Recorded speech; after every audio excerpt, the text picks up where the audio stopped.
له لعل ذاك الرجل الذي زعم أنه مهاجر لتحصيل المال ثم لم يلبث في بلاد الكفار 5 سنين أو 10 أو 20 سنة ثم فارق هذه الدنيا وترك أبناءه بعربية مكسرة لا يكاد يفقههم من يسمعهم.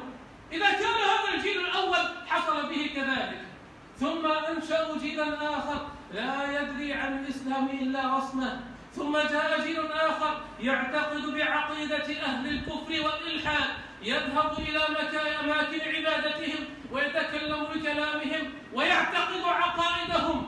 أي جيل وأي حطب للنار أنشأت أيها المسلم؟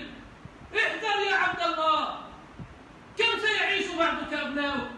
ربما بلغ الزمن فيهم بعد ذلك هم وأحفادهم وأجيال لاحقة إلى 1000 عام وإلى 2000 عام.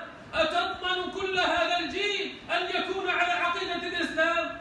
احذر عبد الله. ألم تسمع لقوله محذرا من مثل ذلك، من قوله صلى الله عليه وسلم: أنا بريء من مسلم أقام بين ظهراني كافرين. لما يتبرأ صلى الله عليه وسلم منه وهو على هذا الحال، على الإقامة المطلقة التي عزم صاحبها على المكث في ديار الكفار؟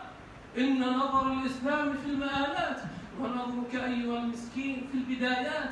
تنظر إلى لعاعة من الدنيا وغاب عن ذهنك حفظ وأبناء وأحفاد كلهم يساقون يوم القيامة إلى النار، ويكون في عنقك أنت أيها الوالد يا من أخذت بزمامهم إلى ديار الكفر كل ذلك في صحيفتك وتحاسب عليه أمام الله.